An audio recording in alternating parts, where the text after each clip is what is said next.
pengamatan hilal awal tahun Hijriah. Di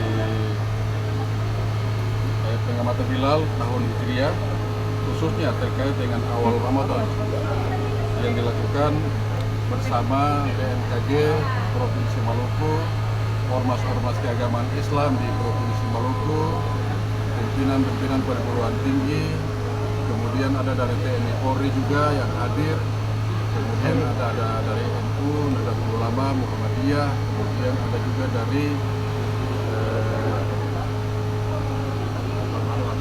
Mat'aun Anwar, kemudian ada juga dari LBI, kemudian ada dari Persis, kemudian ada dari Pengadilan Agama yang hadir bersama-sama dengan kita terkait dengan proses pengamatan pada sore hari ini.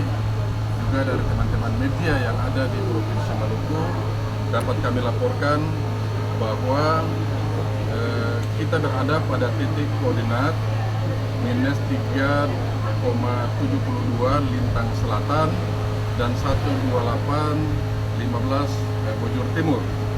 Adapun hasil pengamatan yang disampaikan terkait dengan konjungsi atau proses bulan baru itu pada tanggal 10 Maret tahun 2024 itu terjadi pada pukul 18.00.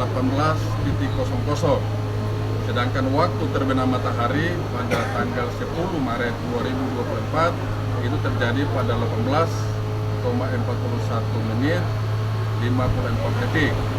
Dan waktu terbenam bulan itu terjadi pada tanggal 10 Maret 2024 pada waktu pukul 18.43,24 detik.